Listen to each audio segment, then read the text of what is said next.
Olá, seja bem-vindo a mais uma playlist. Neste vídeo nós iremos abordar caminhos mínimos em grafos mais especificamente, nós iremos abordar o algoritmo de Dijkstra.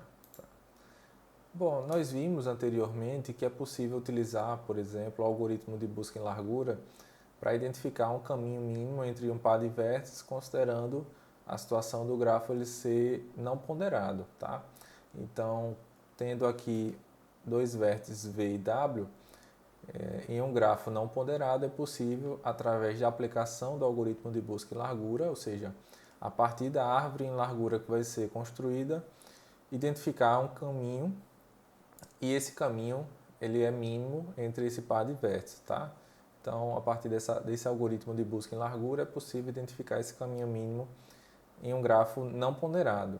No entanto, quando estamos trabalhando com grafos ponderados, a aplicação do algoritmo de busca em largura não necessariamente vai encontrar o caminho mínimo entre um par de vértices, certo?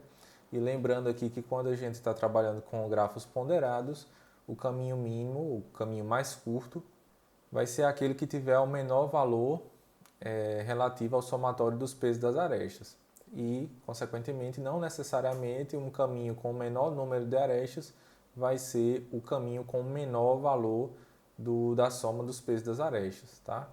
Então, fica essa observação que quando os grafos são ponderados, o menor caminho não necessariamente vai ser o menor caminho, não necessariamente vai ser aquele com o menor número de arestas, tá?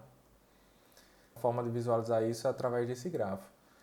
Bom, se a gente quiser identificar um caminho entre o vértice A e o vértice J, pela lógica do caminho com menor número de arestas, podemos pensar nesse caminho aqui envolvendo, poderíamos ter um caminho 1 envolvendo o vértice A, vem para o vértice D, vem para o vértice G e vem para o vértice J.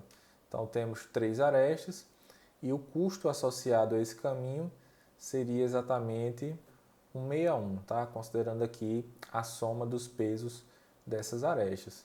No entanto, olhando aqui para esse grafo, é possível identificar um outro caminho cuja soma dos pesos das arestas vai ter um custo menor. Então, nós poderíamos pensar, por exemplo, num caminho C2, podemos pensar em um caminho C2 vindo do vértice A para o vértice B, depois vindo para o vértice F, H e terminando no vértice J. E esse caminho teria 4 arestas e a soma dos pesos dessas arestas seria 39, né? 139. Então é possível ver, né, através desse exemplo, que a aplicação, por exemplo, do algoritmo de busca em largura poderia produzir um caminho aqui entre A e J tendo apenas 3 arestas, mas não necessariamente esse caminho seria o de custo mínimo, certo? Um algoritmo clássico que resolve esse problema é o algoritmo do Dijkstra, que foi proposto em 1959, e esse algoritmo ele é estruturalmente similar ao algoritmo de busca em largura.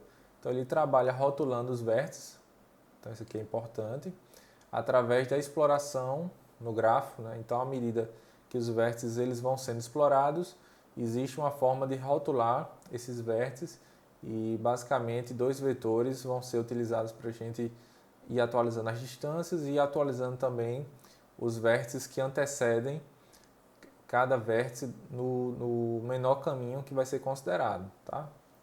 Então esse algoritmo ele tem o objetivo de encontrar o menor caminho entre um vértice de origem e todos os outros vértices do grafo, tá?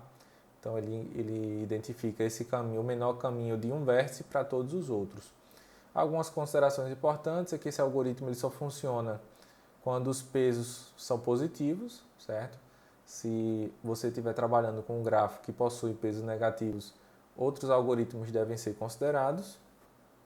Como eu havia mencionado anteriormente, ele é estruturalmente parecido com o busca em largura e a cada iteração do algoritmo ele vai considerando sempre a vizinhança do vértice corrente. Então, a partir de um vértice inicial, vai ser explorada a vizinhança desse vértice, as distâncias vão sendo atualizadas e Na segunda iteração, a vizinhança do próximo vértice vai ser explorada, certo? Então existe essa noção de camadas, assim como a gente tem na aplicação do busca em largura. E sempre que um menor caminho ele foi identificado em termos da distância, a distância do vértice corrente para o vértice, para um desses vértices da vizinhança vai ser explorada, tá? E esse algoritmo ele pode ser também provado através de indução. Então, utilizando a indução matemática, é possível provar aí a corretude desse algoritmo, certo? Então, em termos de terminologia, nós temos que, assim como nos algoritmos anteriores, existe essa noção de marcação dos vértices. Então, podemos utilizar aqui esse conceito de vértice fechado e vértice aberto, certo? Vértices fechados são aqueles que o caminho mínimo até eles já foi identificado, e vértices abertos são aqueles que o caminho mínimo ainda não foi identificado. Então, existe um conjunto F, que vai ser o conjunto dos vértices fechados, conjunto A, conjunto dos vértices abertos. Possuímos um conjunto N que vai representar a vizinhança do vértice corrente. E, como eu tinha mencionado anteriormente, dois vetores são importantes para que essas informações vão sendo atualizadas. Um vetor de distâncias, esse vetor ele vai armazenando as distâncias da origem para o vértice da posição corrente do vetor, e também um vetor hot aqui, que ele vai indicar o índice do vértice anterior ao vértice corrente no caminho que representa a...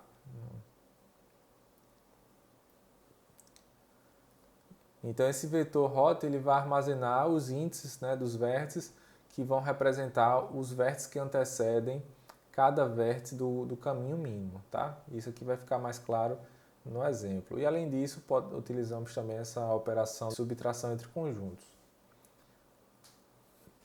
Bom, vamos dar uma analisada no algoritmo em si. O algoritmo recebe como entrada o grafo, né, contendo aqui o conjunto de vértices e o conjunto de arestas, e a matriz de pesos do grafo, tá? Então, toda aresta ela vai possuir um peso positivo. Então, inicialmente, quando a gente considera aqui o vértice 1 como sendo o vértice inicial, a distância para o vértice 1, né, representado aqui pela posição 1 do vetor dt, vai ser 0, certo? E o elemento 1 do vetor hot vai ser 0, visto que nenhum outro vértice do grafo antecede ele. E para todos os demais vértices é feita essa operação. Então, hot recebe 0, para indicar que nenhum vértice antecede o vértice da posição i, e a distância até ele vai ser infinito. Inicialmente, o conjunto A recebe o conjunto V, ou seja, todos os vértices estão abertos, e o conjunto F começa vazio. E enquanto o conjunto F for diferente do conjunto V, o algoritmo vai repetir essas instruções. Então, o primeiro passo é selecionar um vértice V, certo? Elemento do conjunto A, dos vértices que estão abertos, de forma que a distância até esse vértice V vai ser mínima. Ou seja, eu vou verificar todos os elementos que estão abertos, todos os vértices, e pegar aquele cuja distância até ele seja menor. Então, a partir do momento que esse vértice V foi selecionado, ele vai ser inserido no conjunto F, vai ser marcado como um vértice fechado. Esse vértice vai ser retirado do conjunto A, e a partir disso a vizinhança desse vértice V vai ser explorada.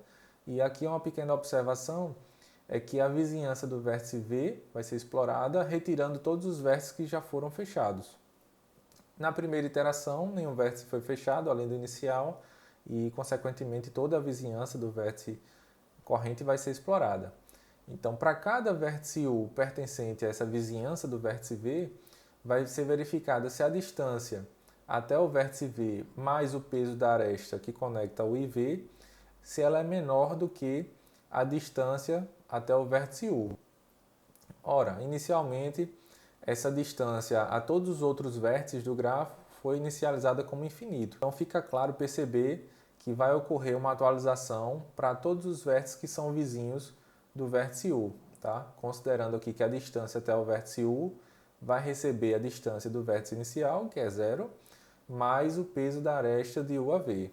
E aqui o índice U, né, do vértice vizinho ao vértice V, vai ser atualizado utilizando esse vetor hot e vai receber o vértice V para indicar que no caminho mínimo que vai ser formado, o vértice V ele antecede o vértice U, tá?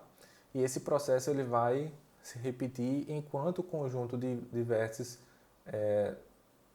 fechados for diferente do conjunto V. Ou seja, voltando aqui, né, como apenas um vértice foi considerado, um outro vértice V vai ser retirado do conjunto A, de forma que a distância até ele vai ser a mínima. E aí, esse processo vai se repetir. Vamos agora ver uma figura que acredito que vai ficar mais claro para você, tá?